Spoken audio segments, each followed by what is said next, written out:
कालू कौवे ने जंगल में अपना लकड़ी का मजबूत, बहुत बड़ा और विशाल घर बनाया था, जिस पर उन दोनों पति पत्नी को बहुत घमंड था।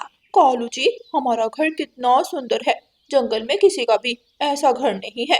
हाँ गोरी, अब आंधी आए या तूफान, हमें किसी बात की कोई चिंता नहीं। पूरे जंगल में कालू और गोरी के घर की बातें हो रही थीं। बड़े पेड़ के नीचे रानू चिड़िया, कबूतर और बुलबुल बैठे बातें कर रहे थे। क्या खूबसूरत और मजबूत घर बनाया है उस गोरी और कालू ने।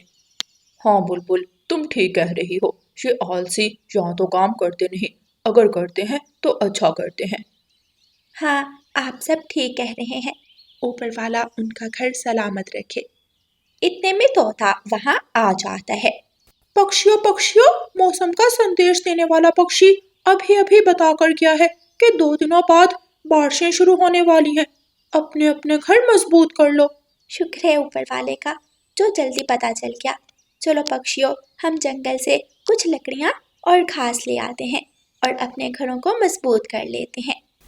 आप यहीं रुको, मैं कौवों को भी बताऊं, उन्होंने कोई इंतजाम करना हो तो कर लें। तोता वहां से उड़ता है और कालू और गोरी के घर की तरफ चला जाता है और उनके घर के दरवाजे पर दस्तक देता है। पता नहीं अब कौन आ गया है, सुंदर घर देखा नहीं, मुंह उठाकर आ जाते हैं। जाओ गोरी, देख कर आओ कौन आया है। हाँ जा रही हूँ। रुको रुको, क्या दरवाजा तोड़ दोगे? गोरी कौवी ऐसे बुड़बुड़ाते हुए दरवाजा खोलती है। मोटी चोंच वाले, क्या तकलीफ है तुम्हें? क्यों ऐसे दरवाजा बजाए जा रहे हो? कोई क़यामत आ गई है क्या? अरे अरे, मैंने क्या किया है जो तुम घर से बाहर आते ही मुझे खरी खोटी सुनाने लग गई हो? मोटी चोंच वाले, बात बताओ, क्यों आए हो? काली कलौटी कौवी। तोते ने अभी इतना ही कहा था कि गोरी कौवी अपनी चोंच से तोते को मारने लग जाती है। बचाओ बचाओ, कोई मुझे बचाओ इस गोरी कौवी से।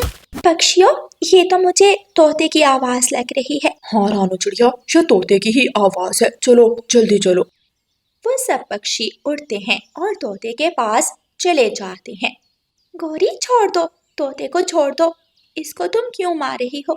इसने मुझे काली कलौटी कौवी कहा, पहले तुमने मुझे मोटी चोंच वाला कहा था। अच्छा, अब दोनों एक दूसरे को माफ कर दो। दोनों ने एक दूसरे के उल्टे नाम लिए, काम बराबर हुआ। चलो तोते, अब चलते हैं। तोते, बता तो दो, आए क्यों थे? जाओ, मैं नहीं बताऊंगा। गोरी, कुछ ही दिनों में जंगल में बारिशें शुरू होने वाली हैं। कोई इंतजाम करना हो बारिश के मौसम का तो कर लेना। हमें भला क्या जरूरत है, हमारा तो इतना मजबूत घर है। सब पक्षी वहां से चले जाते हैं और अपने अपने घर को मजबूत करने के लिए लकड़ियां काटने लगते हैं। थोड़ी ही देर में वो सब अपनी अपनी जरूरत के अनुसार लकड़ियां काट लेते हैं और अपनी अपनी लकड़ियां उठाकर अपने घरों की तरफ वापस लौटते हैं और अपने अपने घरों को मजबूत कर लेते हैं। ऐसे ही 2 दिन गुजर जाते हैं, लेकिन तोते का गुस्सा अभी कम नहीं हुआ था। तोता अपने घर में बैठा हुआ था। उस गोरी की बच्ची को तो मैं मजा जरूर चखाऊंगा, मैं उसे माफ नहीं करूं। ऐसे सोचकर तोता अपने घर से निकलता है और गोरी कौवी के घर के बाहर जाकर उसके घर में अपनी तेज चोंच से छेद कर देता है। इतने में तेज बारिश शुरू हो जाती है। अब मजा आएगा इस गोरी की बच्ची को जब पानी में डूबेगी ये। तोता अपने घर की तरफ वापस चला जाता है। इतनी तेज बारिश हो रही है, लगता है इस बार ये बारिश कोई नुकसान करके ही जाएगी। हाँ रानू, इतनी तेज बारिश में घर तो टिक पाएंगे भी या नहीं, बस ऊपर वाला सब खैर करे। मानो ने अभी इतना ही कहा था कि उन्हें किसी के घर टूटने की आवाज आती है। जंगल में बाढ़ आ गई थी। सब पक्षियों के घर बारी बारी टूट रहे थे। रानू चिड़िया और मानू चिड़िया का घर भी हिलने लग जाता है। वो दोनों जल्दी से घर से बाहर आ जाते हैं तो देखते हैं कि सब पक्षियों के घर पानी में बह गए हैं। वो सब एक बड़े पेड़ के ऊपर बैठ जाते हैं। उधर गोरी कौवी और कालू कौवा अपने घर में आराम से बैठे हुए थे कि छेद से पानी उनके घर में दाखिल होने लगता है। कालू जी, ये क्या, हमने तो इतना मजबूत घर बनाया था, ये पानी कहाँ से आ रहा है? गोरी, वो देखो, हमारे घर की दीवार में कितना बड़ा छेद है, ये किसने किया होगा? ये जरूर तोते के बच्चे का काम है, उसने बदला लेने के लिए ऐसा किया होगा। चलो अब जल्दी से घर से बाहर निकलो। दोनों कौवे जल्दी से घर से बाहर निकल जाते हैं।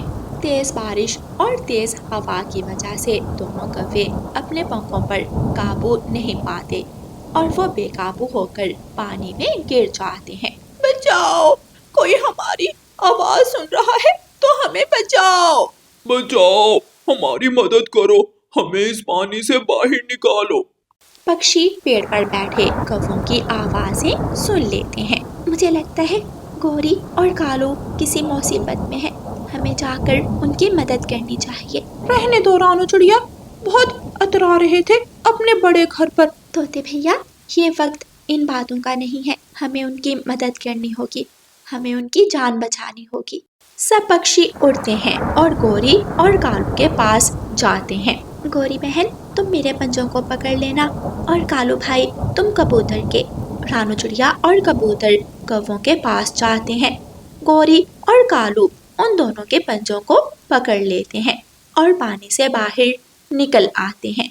मैं एक ऐसी जगह जानती हूँ, यहाँ ना तो बारिश का पानी आएगा और ना ही वो घर टूटेगा। आप सब मेरे पीछे पीछे आ जाओ। रानू चिड़िया उन सबको बड़े पेड़ की खोखर में ले जाती है। वो खोखर बहुत बड़ी, मजबूत और खूबसूरत थी। फिर सब पक्षी बारिश के दिन उसी खोखर में गुजारते हैं। प्यारे दोस्तों, इस कहानी को लाइक, अपने दोस्तों के साथ शेयर और चैनल को सब्सक्राइब करना बिल्कुल मत भूलना। आपका धन्यवाद। रानू चिड़िया की ऐसी कहानियाँ सुनने के लिए YouTube सर्च बार में रानू चिड़िया की कहानी लिखें या फिर ये बटन दबाकर बोलकर कहें रानू चिड़िया की कहानी। जंगल में सुबह का समय था। सब पक्षी पेड़ पर बैठे एक दूसरे से हंसी मजाक कर रहे थे।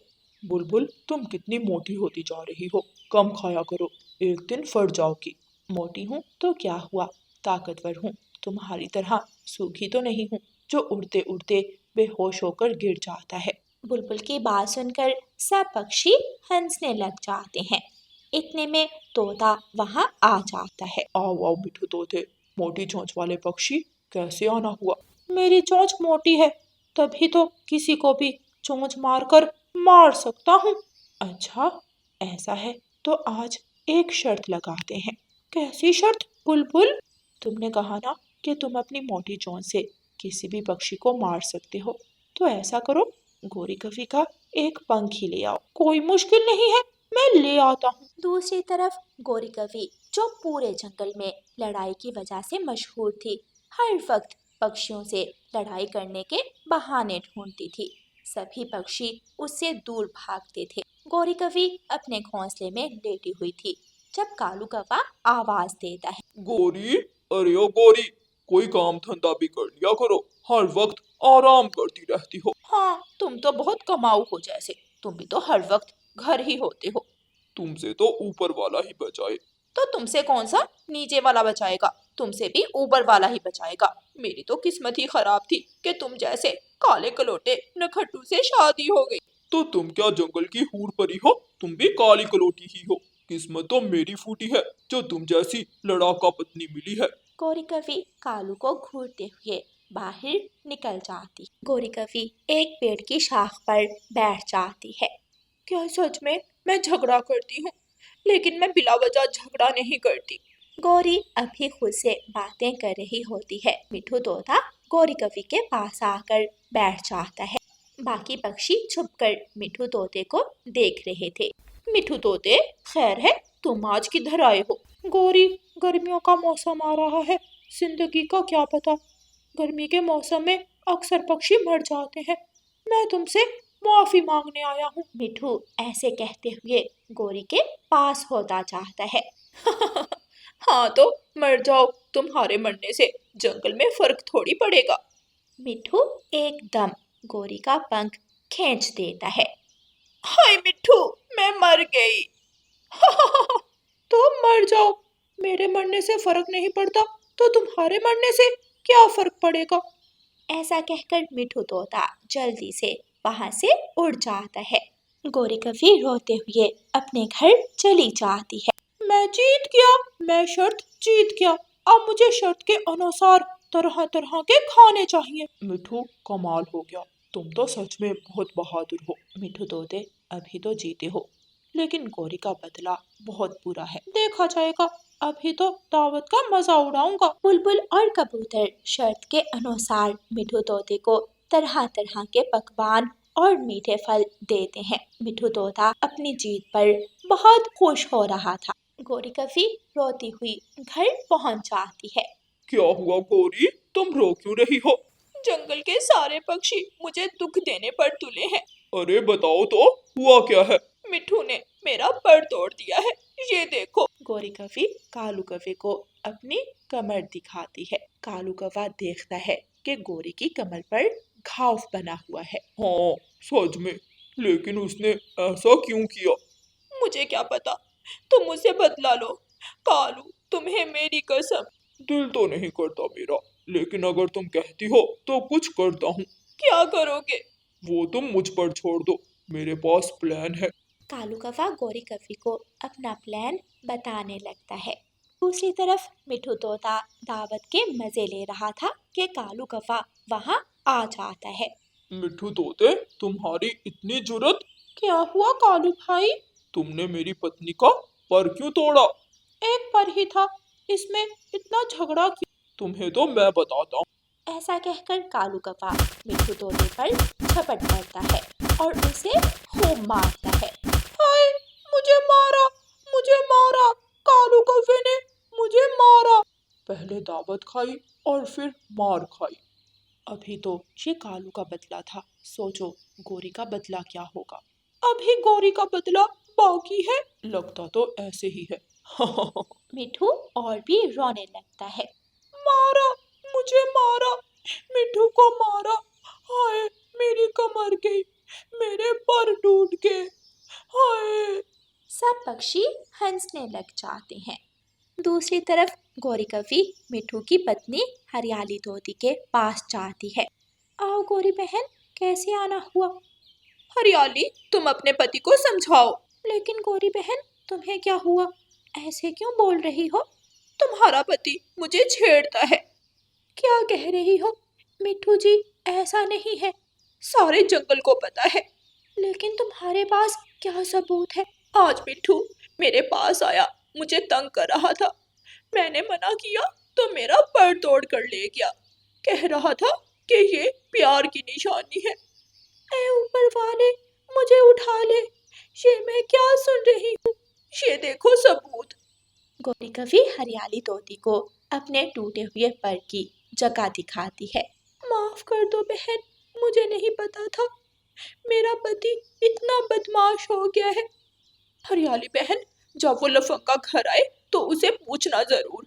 वो तो और लड़की पक्षियों को भी छेड़ता है, लेकिन हर कोई इज्जत के मारे चुप कर जाता है।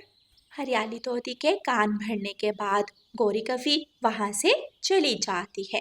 जब मिठू तोता घर आता है तो हरियाली तोती रो रही थी। हाय हाय, मैं मर गया, तो अपने करतूत ठीक कर लो। हाय, मैंने क्या किया है और तुम्हें इतना गुस्सा क्यों है? गौरी आई थी, मुझे सब बता कर गई है। ओहो हरियाली, एक पर ही तो है, इसमें इतना शोर क्यों मचा रही हो?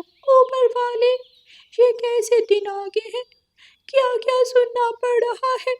प्यारे दोस्तों, इस कहानी का अगला भाग देखने के लिए कल तक इंतजार करें और आपको ये वाला भाग कैसा लगा है हमें कमेंट करके ज़रूर बताएं। आपका धन्यवाद।